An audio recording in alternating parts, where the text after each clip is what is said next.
Hi friends. അപ്പോൾ എല്ലാവർക്കും happy Easter. അപ്പം ഞാനിന്ന് ഉണ്ടാക്കാൻ പോകുന്ന സ്റ്റൂ എങ്ങനെയാണെന്നൊന്ന് കാണിക്കാനാണ് കേട്ടോ. അപ്പം ഞാനിപ്പോൾ ഇതിനകത്തേക്കൊരു 3 ടേബിൾ സ്പൂൺ നെയ്യ് ഒഴിച്ചിട്ടുണ്ട്. ഞാനതൊന്ന് ചൂടാകാൻ വെച്ചേക്കുവാണേ. ചെറുതായിട്ടൊന്ന് ചൂടായി വന്നിട്ടുണ്ട് കേട്ടോ. അപ്പോൾ ഞാൻ ഒരു 3-4 കഷ്ണം പട്ട ഇട്ട് കൊടുക്കുവാണേ. പിന്നെയുള്ളതൊരു 3 ഗ്രാമ്പുമാണ് വലുതുള്ളത്. ബാക്കിയൊക്കെ അതിൻ്റെ ചെറിയ ചെറിയ കഷ്ണങ്ങളാണ് കേട്ടോ. അല്ലെങ്കിൽ ഒരു 4-5 ഇട്ട് കൊടുത്താൽ മതി. ഒരു 3 തക്കോല, 2 പട്ട 2ആയിട്ട് മുറിച്ചതാട്ടോ, ഒരു 5 ഏലക്ക. അതൊന്ന് കുറച്ചൊന്ന് ചൂടായി കഴിഞ്ഞിട്ട് ഒന്ന്, കാരണം ചൂടായി വരുന്നേ ഉള്ളൂ. ഞാൻ കരിഞ്ഞു പോകാതിരിക്കാനാണ് ആദ്യമേ ഇട്ട് കൊടുത്തത്. എനിക്ക് അങ്ങനെ 1-2 പ്രാവശ്യം പറ്റിയിട്ടുണ്ട്. ഇതാ ഇപ്പം ചൂടായി വരുന്നുണ്ട് കേട്ടോ.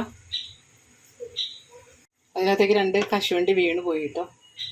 ഇതാ ഒരു 1/2 കപ്പ്. ഞാനിത് കൂടുതൽ എടുക്കുന്നത് പിള്ളേർക്ക് ഇതിനകത്ത് ഇടുമ്പോൾ ഭയങ്കര ഇഷ്ടമാണ്. ഇത് ഒരു 2-3 ടേബിൾ സ്പൂൺ മതി കേട്ടോ. ഞാനിതൊരു 1/2 കപ്പ് എടുക്കുവാണ്. ഒരു 1/4 കപ്പിൻ്റെ പകുതിയേ ഉള്ളൂ കേട്ടോ. അതായത് ഒരു ടേബിൾ സ്പൂണേ ഉള്ളൂ. ഞാനിത് കപ്പ് എടുത്തുകൊണ്ട് പറഞ്ഞതാണ്.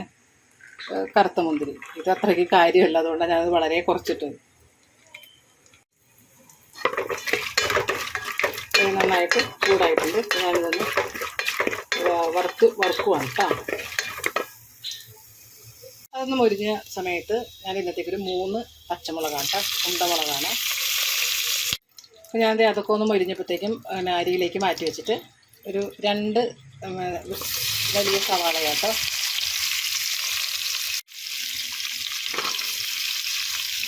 ഇനി ഇതൊന്ന് നമുക്ക് വഴറ്റാം. ഈ സമയത്ത് ഞാനതൊരു 1/2 ടീസ്പൂൺ ജിഞ്ചർ ഗാർലിക് പേസ്റ്റ് ഇടുന്നുണ്ട് കേട്ടോ.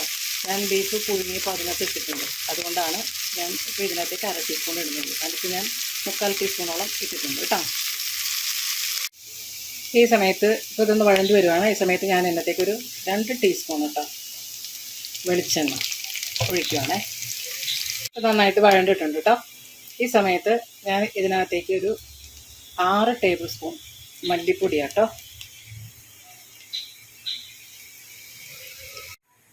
അപ്പോൾ അതൊന്ന് മൊരിഞ്ഞ് വന്നപ്പോഴത്തേക്കും ഒരു 1/4 ടീസ്പൂണോളം മഞ്ഞൾപ്പൊടി കേട്ടോ. ഞാൻ ബീഫ് പുഴുങ്ങിയപ്പം ഇട്ടിട്ടുണ്ട്, അതുകൊണ്ടാണ് 1/4 ടീസ്പൂൺ മതി.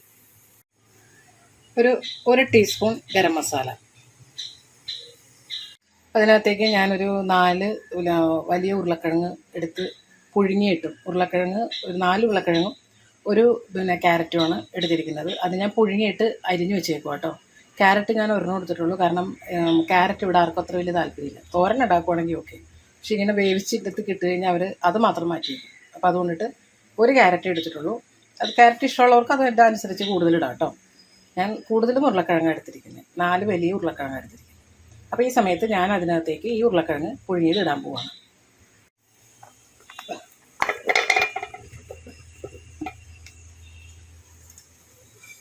നന്നായിട്ടൊന്ന് എല്ലാം കൂടി ഒന്ന് മിക്സ് ചെയ്തിട്ടുണ്ട് കേട്ടോ.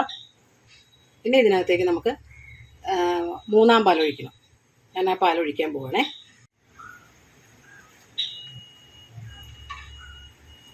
ഇത് 3-ാം പാലാണ് കേട്ടോ.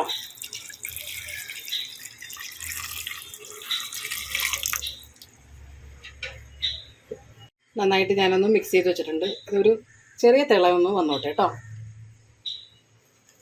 ഇത് ബീഫ് പുഴുങ്ങി വെച്ചിരിക്കുന്നതാണ് കേട്ടോ. ഇത് 1 കിലോ ബീഫുണ്ട്. ഇതിനകത്തേക്ക് ഞാനൊരു 6 പച്ചമുളക് ഇട്ടിട്ടുണ്ട്, ഉണ്ടമുളക്. പിന്നെ ഒരു 2 ടീസ്പൂൺ ഉപ്പിട്ടിട്ടുണ്ട്. പിന്നെ ഒരു 1/4 ടീസ്പൂണോളം മഞ്ഞളും ഇട്ടിട്ടുണ്ട്, മഞ്ഞൾപ്പൊടി. പിന്നെ നല്ല നെയ്യുള്ള ബീഫാട്ടോ ഇത്. നെയ്യ് ചോദിച്ച് വാങ്ങിയതാണ്, ഒരു സുഖം ഉണ്ടാവും തിന്നാൻ.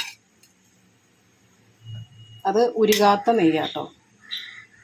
അതായത് ചട്ടിയിൽ പിടിക്കാതെ നമ്മൾ ഉരുകി അതൊരു കഷ്ണമായിട്ട് പീസായിട്ട് കിടക്കുന്നത്. ഉരുകാത്ത നെയ്യ് എന്ന് പറഞ്ഞാണ് ഞാനിത് വാങ്ങിയത് ഇന്നത്തേക്ക് കൂട്ടത്തിലിടാൻ വേണ്ടിയിട്ട്. ആ ഒരു ചെറിയ തിള വന്നിട്ടുണ്ട് കേട്ടോ. ഈ സമയത്ത് ഞാൻ ബീഫ് ഇട്ട് കൊടുക്കുവാണേ.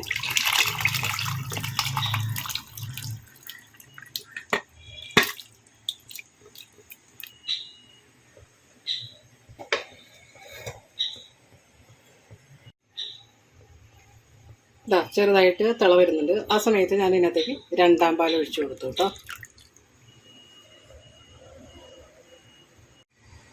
ഈ സമയത്ത് 1 ടീസ്പൂൺ കൂടി ഗരം മസാല എൻ്റെ മീതയിൽ ഇട്ട് കൊടുക്കണേ. ഇതാ ചെറുതായിട്ട് തിള വന്നിട്ടുണ്ട്. ഒരുപാട് വെട്ടി തിളയ്ക്കേണ്ട, തേങ്ങാപ്പാലല്ലേ.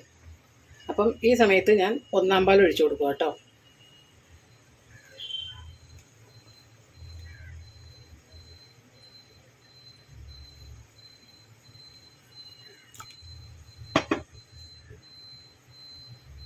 ഇനി തിളയ്ക്കേണ്ട, ഞാൻ ഓഫ് ചെയ്യുവാണേ.